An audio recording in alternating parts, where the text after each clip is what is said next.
We have some women here that have been through a messy breakup, and they wrote in for my help and advice, and your help and advice, of course. And we brought them here to put them through dating boot camp. Come on out, Zaza and Elizabeth. So you're Zaza, and you wrote in, this is to dating boot camp, Zaza wrote, the moral to my story is I love B. She's beyond cool, classy, and inspiring. I'm 28 years old. I don't even really consider myself a fan, more like a friend, because in my head we are BFFs, sisters from another mister.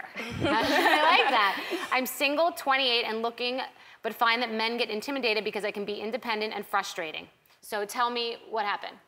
Basically, we dated on and off for about 6 years, and it was good. When it was good, it was good. Well, what does dating on and off for 6 years mean? You're in your boyfriend and girlfriend, I love you? Boyfriend and girlfriend, I love you. Sleeping over You're every the love of my life, you know, sleeping over here and there. Just the whole thing, and, you know, we'll hit a rough patch, and then, you know what, I'm over you too, or don't call me, all right, bye. And then it's like, hey, what you doing? You wanna go to a movie? Sure. I call our relationship, it was kind of like a War of the Roses, bipolar, love mixture. One of those that's it feels addictive, feels codependent, it feels addictive. How long ago did you break up? About a year ago. About 9 months to a year ago. When was the last time you slept with him?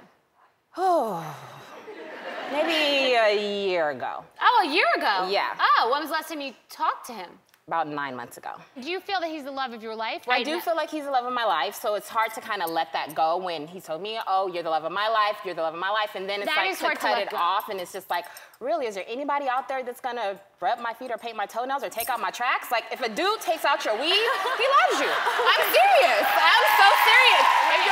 If your man has not taken out your weave, he doesn't love you. So I don't think that he's necessarily the right guy for you, and I think that you're young, and I think that it's good that you've cut the cord, and I think that you will find someone else. And you have to keep busy. You have to stop thinking about the past. If you don't shut the door behind you, the one in front of you is not going to open. Psychologically, emotionally, energetically, you walk into a bar and in your mind you're thinking about somebody else, people can feel your energy. So you have to shut the door. That is done. It was a great relationship. You'll remember forever. I think you can work this out. You're going to meet somebody else, and it won't be the same type of crazy, and he will take your weave out, because I'll tell him. That's the most important thing. And we're going to get to Elizabeth's story after this. So tell me about your breakup. It was recent. It's been about a month. A month? Yeah. Okay. So it's pretty fresh. I can't believe you're even here. You got out of bed. First week I didn't. You didn't? No, not really.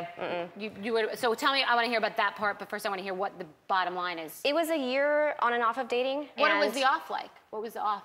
Well, he decided that he'd get too drunk at bars and leave me at bars when we were hanging out, so yeah. That broke us up. He sent me flowers, oh, I'm so sorry, and I went, yeah, right, for a whole month, and then went back to dating him. This recent time, he said, oh, I'm sick, because I was going to come down. And I said, well, I'm going to go out with my girlfriends anyways down by his house. And I went to go bring him Gatorade so his tummy would feel better. And he was out bike riding with friends, his roommates told me. Is that how it ended? The once and final straw? Oh, no. I said... Okay. Well, sort of. I said, let's go get drunk. Let's go have a good time, because I'm gonna have fun tonight.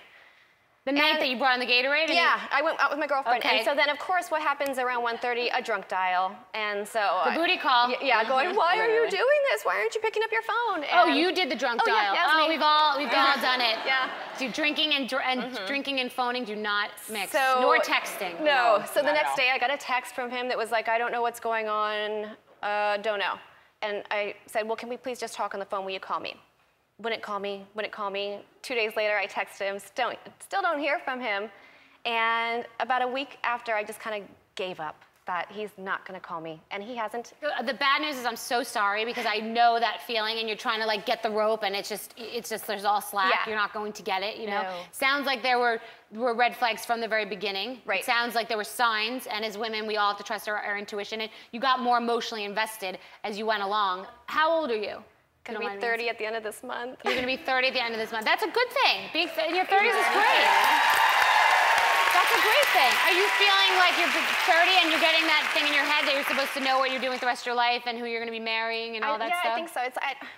I kind of, that's why I think you're so like inspirational with the whole brand and everything, because it's like I want to have babies so badly, and I'm at that age where all my girlfriends have babies, and it's just something I want. And it's like every time I find a guy that I think is great, I'm just hoping he's the one. So I'm having that. Well, don't try to make whoever it is be the one, because you could be with that jerk leaving you at a bar while you're pregnant, getting drunk, and you're home with the baby. I mean, you know what I'm saying? You really do have to think about your future. Yeah. That guy, for sure. Hers was more murky. Your guy he is done. That is done. You have to break up with him and I mean, be done in your mind, like forever, and move on, online dating. But you can't let guys know that you want to have babies right away and that you want to get married.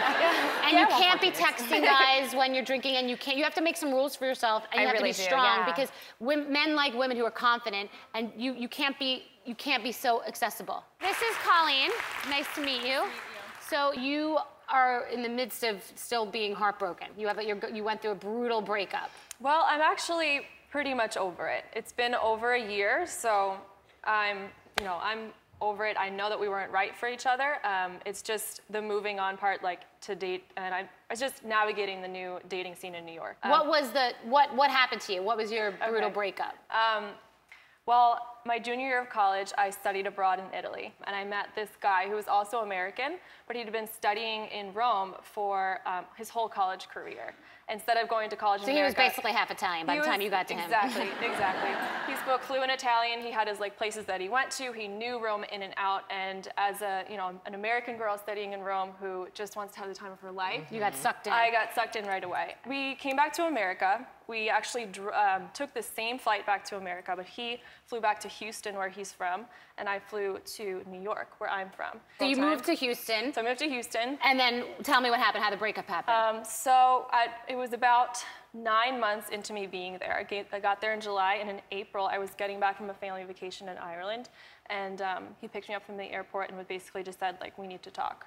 And my heart sank because we tried so hard. You moved your whole life there? I moved my whole life. I didn't know anybody. I had no family, no friends. And I didn't even have a job. I found a job. I made my life happen and started my life there. And that was a year ago? Mm-hmm. So and a year ago, it ended, and have you had contact for the last year? No, not at all. I cut it totally clean. So you broke your heart and you cut it clean.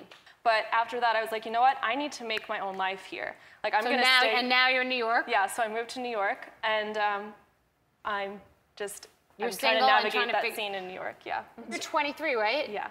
At 23, you should be happy that you had a beautiful, romantic memory in Rome for the rest of your life. You now live in New York. It's a great city to meet people in. It's free to do all these amazing things and interesting restaurants and museums and parks, and you're young, so you're gonna have a great future. I just want one thing from all three of you, that there's always a defining moment. For me, there was always a defining moment. This is it. I am done. It's like Sicilian. You're done. Yeah. I think that this moment on this show should be the moment that you're done. All three of you. Is it a deal? You're done here on the Bethenny Show. Done? Done? Done. Kind of done. Onward and upward. Thank you so much. Nice to meet you. Thank you.